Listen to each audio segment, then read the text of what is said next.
वैसे तो उत्तर प्रदेश की वर्तमान सरकार भूमाफियाओं पर शिकंजा कसने का भरसक प्रयास कर रही है, लेकिन फिर भी भूमाफिया लगातार फल फूल रहे हैं। आपको बता दें कि ताजा मामला आगरा जनपद की तहसील एतमादपुर के नवलपुर क्षेत्र का है। गाटा संख्या 182 पर स्कूल प्रबंधिका पुष्पा यादव एवं सुब्रन सिंह का मालिकाना हक है।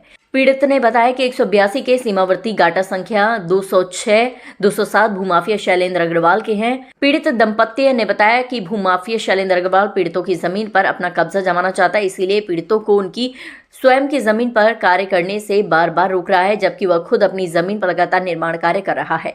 तहसील दिवस में इसकी शिकायत करने पर भी कोई समाधान नहीं हुआ। पीड़ित ने आरोप लगाया कि भूमाफिया का संबंध हल्का लेखपाल व हल्का चौकी इंचार्ज से है, जो अपने कर्तव्य को भूलकर निजी स्वार्थ के लिए कार्य कर रहे हैं। इनके द्वारा जानबूझकर जमीन को विवादित बनाया जा रहा है। इस जमीन की पैमाइश के लिए एसडीएम एतमादपुर द्वारा टीम गठित की गई है। टीम ने पूरी पैमाइश की। इस दौरान भूमाफिया शैलेंद्र अग्रवाल नदारद रहा। भूमाफिया के इरादे साफ हैं कि ये विवाद ऐसे ही चलता रहे और वह इस जमीन पर कब्जा कर सके। पत्रकारों द्वारा जब इस संबंध में उच्च अधिकारियों से कॉल की गई तो फोन रिसीव नहीं किया गया। इससे साफ जाहिर होता है कि इन अधिकारियों की मिलीभगत से भूमाफिया फल फूल रहे हैं और पीड़ितों को बेवजह परेशान कर रहे हैं। हमारे 6 खातेदारों की जमीन है, जिस पर भूमाफिया शैलेंद्र अग्रवाल ने काम करने से रोका जा रहा है। और जब हमने प्रार्थना पत्र दिए तहसील दिवस, थाना दिवस में, तब वहाँ से एक टीम गठित हुई, जिसमें राजस्व के सदस्य हैं, कुछ पुलिस के भी सदस्य हैं। उसकी सहायता से पैमाइश की गई।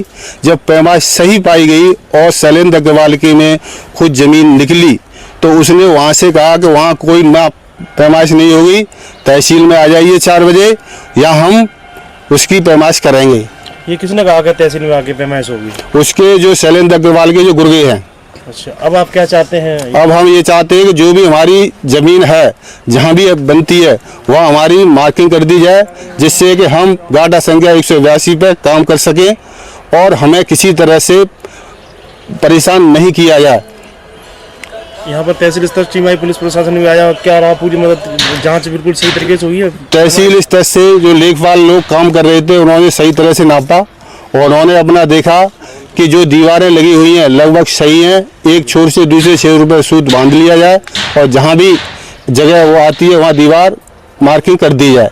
पर लेकिन शैलेंद्र अग्रवाल का उधर से फ़ोन आता है उसके गुर्गे पर कि कोई भी मुड्डी नहीं लगनी चाहिए और कोई भी मार्किंग नहीं होनी चाहिए, और मौके से फरार रहता है, क्योंकि उसके पास आज किताब। देखिए, कुछ ये जमीन है, ये शिक्षा समिति से लगी हुई है, इस पे सांड आते हैं काफ़ी, तो इसमें कुछ होता भी है। तो बाउंड्री लगवाना चाहा तो शैलेंद्र जी ने बाउंड्री को रोक दिया।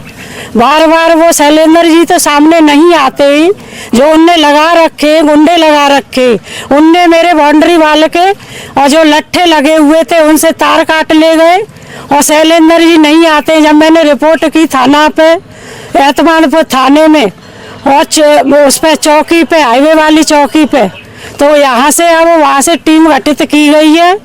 यहाँ विपिन दरोगा जी आए हुए और उनके कुछ साथी भी आए हुए और राजस्व की टीम से कानिगो साहब आए हुए थे और लेखपाल, 3 लेखपाल आए हुए। जब वो लेखपाल ने नहीं नापा तो दूसरे और लेखपाल को गठित किया गया और नाप में सही नाप तोल हुई है, उससे वे असहमत हैं और फोन पे कह रहे हैं कि कोई मुड्डी मत गड़ने दो और तहसील में आ जाइए। जब मौके पे सीमा पे लोग आ गए तो उसको भी मानने को तैयार नहीं है। मेरी श्रीमान जी से यही निवेदन है कि इसका निपटारा तुरंत किया जाए और यहाँ मुड्डी लगवाई जाए।